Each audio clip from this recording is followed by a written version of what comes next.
Hey everyone, welcome back. I'm Rick Travis, And I'm Kevin Small.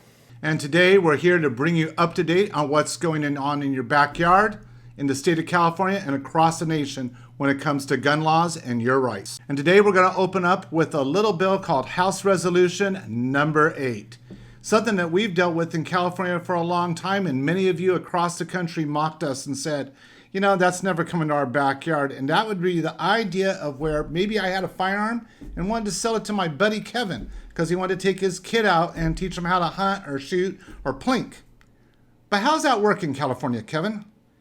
Well, not very well. I mean, we have a lot of frustrated people who may already own a firearm who isn't necessarily a danger to themselves, which is what this legislation actually says it's for, who has to wait a long period of time just to purchase a firearm, which is a little bit silly when you think about it. Not everybody's a new firearm owner. And I guess to the rest of the nation, welcome to California. We've been talking about this for a while, and now it's knocking on our doorstep and it's going through federal legislature. And here's what's interesting. For a lot of you may not realize this, but we've had people in Arizona, Texas, Idaho, Tennessee, North Carolina, call in, right, and say, hey, we don't have to deal with that. We can go down, like my favorites in Louisiana, we can go down, buy a gun, and pick up our prescription drugs and whatever else we want through the drive-thru. Well, that also isn't going to be possible anymore. And that's because the House of Representatives wasn't just satisfied with one gun law in a day this last week, but they also brought forward House Resolution 1446, which says the FBI's system known as NICS, well, instead of just being 3 days to immediate, now they have 10 days or maybe however many days they need. And my first question over to you, Kevin, is we've been dealing with this in California for over a decade.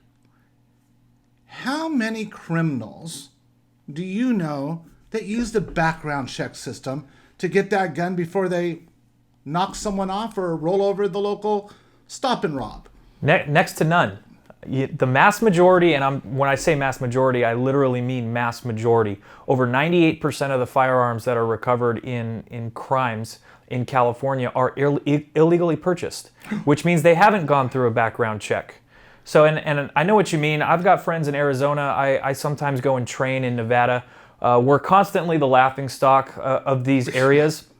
And now they're about to join us. And by the way, the legislation says minimum 10 days. Right. So there's no way that you're being able to take ownership of your firearm before that 10-day wait period, just like California, and apparently into oblivion if they want.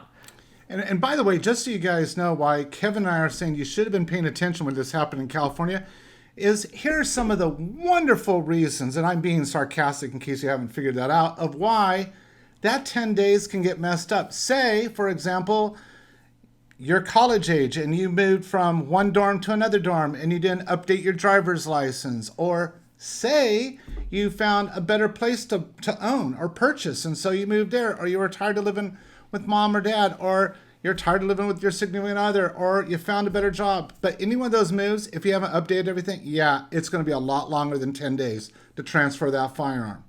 But I want to go back to something because this is all part in my book of a move to make you, the law-abiding gun owner, the criminal. And let's talk about the current criminal. Kevin, let's go back. Do cartels, because maybe it's just like the one-off criminal. What about cartels? Do cartels go through federal firearms license dealers and go through all these systems? I guess the assumption is that no, they don't. They're committing crimes with these firearms, and the way that they're getting away with it is that they're not in that system. And hasn't California's own Gun Violence Research Center come out with a report in the last couple of years that said, oh yeah, none of these gun laws, none, as in zero, have impacted criminals having firearms? Yeah, and it's study after study. I mean, we're consistently finding laws in California that are doing nothing but affecting the law-abiding citizens and, like you said, effectively making them criminals while not actually having an impact on the crime. They're going to point to things like gun violence has been steadily declining, but gun violence in California has been steadily declining at the same rate as every other state in the nation. Exactly. That's a national movement. So no, the terrible laws that you find in California, or for that matter in Chicago or New York, they're not actually contributing to this. This is all an agenda, again, for money and power. That's really what it comes down to. And let me break it down to you, because we can talk as long as we want here about what the text of this bill is and how it's going to affect people. But we as citizens need to start putting these things together. Okay? We see a crime surge, which, by the way, the mainstream media is pointing out that there is crime surges everywhere throughout the nation, which, this is federal legislation. So, even if you go on Google, I Googled gun violence surge, and I saw 4 articles that literally had the same title, identical articles, all pushing this narrative that violence in America is on the rise and that gun control is needed. Well, Rick, what else do we have happening in this nation? We've defunded our police. So right. Here, again, we're creating legislation, or we're taking action in defunding the police. Of course crime is going to go up. What does that have to do with firearms? And I think you have to start drawing some links, people. And I'm just going to call some things out. You have the Giffords group out of Arizona who fights your rights to have firearms. But you got to look at who Gabby Giffords' husband is. And of course he's going to push this stuff. You have to look at who's funding these articles. These articles are not being written by your average reporter who wants to get to the bottom of something. These are paid for by groups that want to remove your firearms from you. And that brings me to the wonderful world of what else is California Rifle Pistol Association doing to help fight this? We're asking all of you here in California, because you know what's at stake. Call your senators, call your family members and friends that have moved to other states. Have them call their senators, because we have to defeat these 2 bills in the U.S. Senate and keep them from going to Kamala Harris's desk for a tie-breaking vote. This is how we stop the Biden anti-gun agenda. But it doesn't stop just here, because also on the federal level is a thing called the federal courts, the Supreme Court and the circuit courts. In the Ninth Circuit, one of the most important cases the California Rifle Pistol Association has been fighting from day one is Duncan v. Becerra, and that deals with the standard capacity magazines that the government keeps wanting to call large capacity, which isn't true. What I want you guys to understand is we're now in what's called an en banc, which is 11-member court, because get this, the state of California didn't like it when the lower court said, yeah, no, you're wrong. They didn't like it when their Ninth Circuit Court with 3 judges said, yeah, we agree with the lower court judge. You're wrong. So what does our governor and our attorney general do? They whine and say, well, okay, we want 11 members. But this is the part that I'm just completely ticked off about. They delayed the hearing till June. And Kevin, why did they delay that hearing till June? Because they want all the support that they can get. That's really what it's about. You're going to start seeing amicus briefs filed in favor of the government all over the place. They're trying to buy themselves as much time as they can to A, keep the laws on the books, because this lawsuit would effectively remove those laws, and B, try to show you as much support for the government's stand as possible. And this case, Rick, this is actually very interesting, because this is something that we saw in the federal legislation for the last bill that the Biden agenda has come out with. So this potentially has a groundbreaking decision behind it. The California state government is looking at this one like it's one they can't lose. So they're going to try to do everything that they can to get support behind it and overrule the lower court's decision. This is why we need to fund CRPA, because we're fighting this fight because we understand something many of you, both in California and outside the state, probably don't. And that's this. California's bad gifts to the nation were first the vice president, because she is as anti-Second Amendment as they come. Followed right behind Vice President Harris is our Attorney General Becerra, who has been up for a cabinet appointment, but he is anti-Second Amendment. Make no mistake about it. The Duncan case that we have against Becerra, which is actually against the state of California, we want you to understand a couple of things about this case. If it goes all the way to the Supreme Court, and for some reason the Supreme Court decides to side with California, It's not just the law in California. It's just not law in the western U.S. where the Ninth Circuit lays. It's law of the land. This is what's at stake, folks.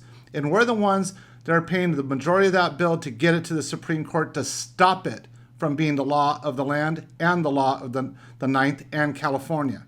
And we need you to realize we're going to be going out to look at amicus briefs, but we need you to read when somebody says, oh, this is the association of blah, blah, blah. Look at those associations, because a lot of them will have just popped up in the last month or two to make it before the June deadline. They're not even real groups that have been around. They're often funded by existing groups. And Kevin and I deal with this all the time. Yeah, and I think something else important to note here is the fact that lawsuits cost money. But why do they actually cost money? Okay, we went to the federal court in San Diego. We had to argue that the law was not constitutional. Okay, when it got appealed because the state government didn't get the answer that they wanted, it went to the Ninth Circuit. What happens once we get to the Ninth Circuit? You literally start the process over again.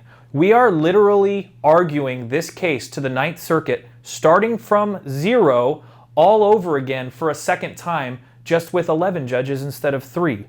This is what they do. They ram the laws through so that it takes years and millions of dollars to get them removed, even though we all know that they're unconstitutional. They know that it's only a matter of time before they get the decision that they don't like, but they're going to keep them on the books as long as possible, and while we're fighting them, Rick, they're going to cram more down.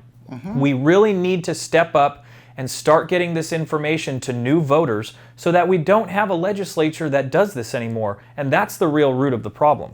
That along with the fact that, Kevin, how much is the state paying to do this at every level? Do they have to pay the court fees and all that, or is that us? That's us. That's CRPA members. And fortunately, we are able to continue and go through with this, but the fight certainly hasn't ended here. It's going to continue, which is why we need to find more support. And if you want to know the motivation, you can look to Governor Newsom, because what Governor Newsom is hoping is to get a national piece of legislation across the board, so that maybe one day he can sit on Pennsylvania Avenue as the President of the United States. And if you don't want to see that happen, help us stop him here. Moving on down into the Assembly and the Senate, this week we're going to focus on Senate Bill 264. Kevin and I talked last week a lot about that. That is the idea of nothing firearms related happening on state or county areas. And Kevin's going to talk about how you can get involved with some of the chapters, but we're going to tell you on March 16th, there's a hearing. We need you to get involved. We need you to call your senators here in the state of California and say no on Senate Bill 264. But how can they do that at the chapter level, Kevin? Well, yeah, basically, if you're not involved, please contact us or reach out to your local chapter. We do have them throughout the state. They are organizing and in a way where we can get as many people advocating for the death of this bill as possible. And that's going to come in the form of communication between the chapters, and it's also going to come in the form of calling in during the Senate committee meeting and letting them know, hey, I'm from this area. And I don't like this bill. And really what this comes down to, Rick, is we need to let our legislators know that if they vote yes on this bill, they're going to lose votes. Exactly. And these people are just as interested in laws in California as they are their next paycheck. They're not going to get their paycheck if they don't get voted in the next term.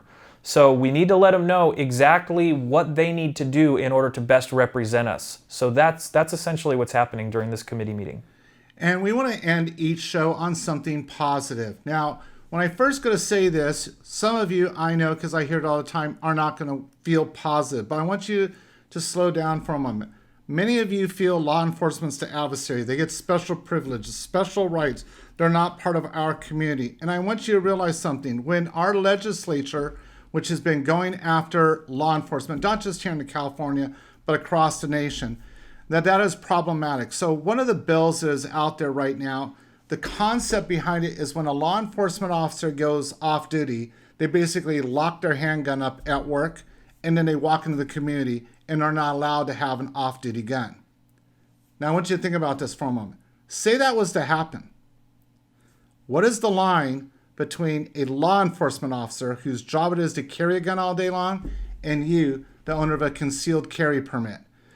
It's a thin line, folks. And if that's removed from law enforcement officers, I can guarantee you we're next.